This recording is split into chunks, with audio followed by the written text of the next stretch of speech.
வணக்கம். தாவேகாவோடு கூட்டணி அமைத்து 50 தொகுதிகளில் போட்டியிடுவோம். ஓபிஎஸ் அறிக்கை. சமீபத்தில் தனியார் செய்தி சேனலுக்கு பேட்டி கொடுத்த அதிமுகவின் பொதுச் செயலாளர் எடப்பாடி பழனிசாமி அவர்கள், நாங்கள் என்டிஏ கூட்டணியில் தலைமை வகிக்கக்கூடிய கட்சி, நான் தான் முதலமைச்சர் வேட்பாளர், தமிழகத்தில் அதிமுக தான் தலைமை தாங்கும் என அறிவித்திருந்தார். மேலும் அமமுகவின் டிடிவி தினகரனை உங்கள் கூட்டணியில் இணைத்துக் கொள்வீர்களா என்ற கேள்விக்கு காலம் பதில் கூறும் என பதிலளித்திருந்தார். பின்னர் நெறியாளர் அவர்களோ, ஓபிஎஸ்ஐ உங்கள் கூட்டணியில் இணைத்துக் கொள்வீர்களா அல்லது கட்சியில் அவர்களை இணைத்துக் கொள்வீர்களா என்ற கேள்வியை எழுப்பியிருந்தார். அதற்கு காலம் கடந்துவிட்டது என்று மட்டும் பதிலளித்திருந்தார். மேலும் நெறியாளர் அவர்களோ, சமீபத்தில் ஓபிஎஸ்ஸின் ஆதரவாளர், நாங்கள் உங்கள் காலில் கூட விழுகின்றோம், எங்களை அதிமுகவில் இணைத்துக் கொள்ளுங்கள் என கூறினாரே என்ற கேள்விக்கு அதற்கும் காலம் கடந்துவிட்டது என்று ஒற்றை வரியில் பதில் கூறி இருந்தார்.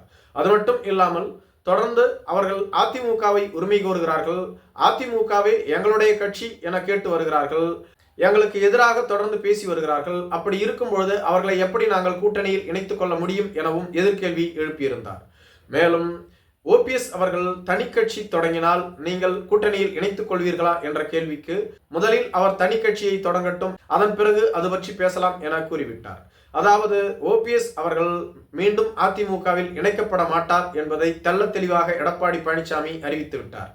மேலும் ஓபிஎஸ்ஸின் ஆதரவாளர்கள் அனைவருமே ஓபிஎஸ் தனி கட்சி தொடங்க வேண்டும், நமக்கு டெல்டா மற்றும் தென் தமிழகத்தில் பெருத்த செல்வாக்கு உள்ளது, தமிழகம் முழுவதும் தொண்டர்கள் நம்மைத்தான் ஆதரிக்கிறார்கள், எடப்பாடி பழனிசாமியை ஆதரிப்பவர்கள் மாவட்ட செயலாளர்கள், முக்கிய தலைவர்களே தவிர தொண்டர்கள் உங்களைத்தான் நம்பியுள்ளார்கள், எனவே நீங்கள் ஒரு புதிய கட்சியை தொடங்குங்கள், நாங்கள் உங்களோடு இருக்கிறோம் என தொடர்ந்து கூறி வருவதாக சொல்லப்படுகிறது. மேலும் ஒரு சில மாவட்ட செயலாளர்களோ, நீங்கள் புதிய கட்சியை அறிவியுங்கள், மேலும் நாம் தமிழக வெற்றி கழகத்தோடு கூட்டணி அமைப்போம், நம்மை மதிக்காத அதிமுக மற்றும் பாஜகவோடு நாம் ஏன் கூட்டணிக்கு செல்ல வேண்டும், டிடிவி தினகரனை கூட இரு கட்சிகளும் மதிக்கின்றார்கள், கூட்டணி பேச்சுவார்த்தையின் போது அவர்களுக்கு அழைப்பு விடுக்கின்றார்கள், ஆனால் நம்மை யாருமே மதிப்பதும் இல்லை, அழைப்பு விடுப்பதும் இல்லை, மீண்டும் நாமே அவர்களிடம் வழியே சென்று கேட்க வேண்டிய சூழ்நிலை தான் ஏற்படுகிறது, இந்த நிலை நமக்கு தேவையா, நமக்கென்று ஒரு வலிமை உள்ளது என கூறியிருந்தாலும் கூட அவரது அணியின் மாவட்ட செயலாளர்கள் முதலில் கட்சியை அறிவியுங்கள் என தொடர்ந்து கூறி வருவதாக சொல்லப்படுகிறது.